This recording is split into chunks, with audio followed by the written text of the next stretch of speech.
Okay, today we're going to find the derivative of trigonometric functions. First, we're going to find the derivative of sine x.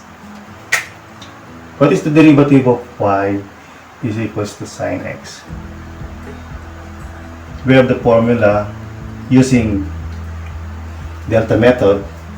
The limit of delta y over delta x as delta x approaches 0 is equals to its dy over dx, or its derivative, or its y prime.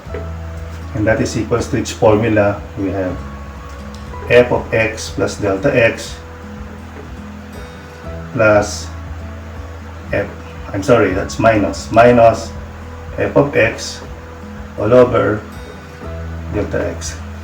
So we're going to substitute this sine x, which is also the f of x. So that is equals to sine, substitute x, which is equals to x plus delta x. So we have x plus delta x. So this one is x2 minus f of x. So we have minus f of x is equals to sine x.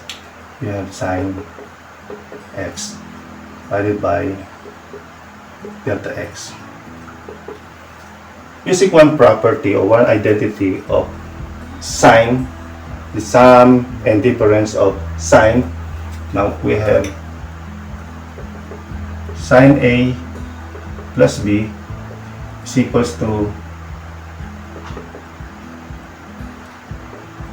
sine A cosine B plus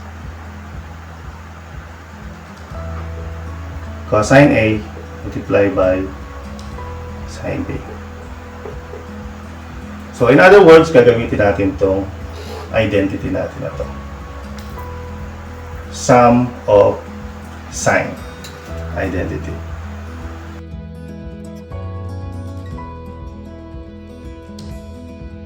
So using this one, just substitute x plus delta x. If A is x and B is delta x, we have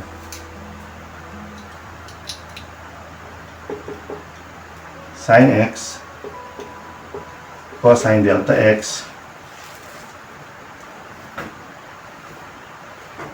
plus cosine x sine delta x minus sine x, this one, over delta x. And that is equals to what? Since delta x approaches 0, we have here delta x approaches 0, meaning we have delta x that is equals to 0. So if cosine 0 is equals to 1, we have sine x plus, and cosine x sine delta x, we have cosine x sine delta x minus this one sine x divided by delta x. Then let's cancel, that is sine x. Let's cancel sine x minus sine x. So what's left is cosine x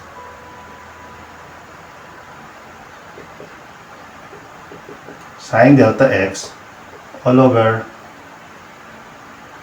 delta x. That's equal. So separate ko yung cosine x into sine delta x over delta x. So sine x, di ba last time sabi natin, isa sa mga property that using the limit sine x sine t over t. So the limit, this one, as t approaches 0 is equals to 1 based on limit.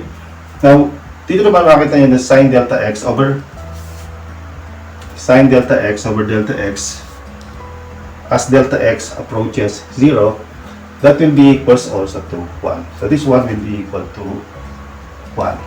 So therefore, the derivative of sine x is equals to what's left here is cosine x times 1 will have cosine x.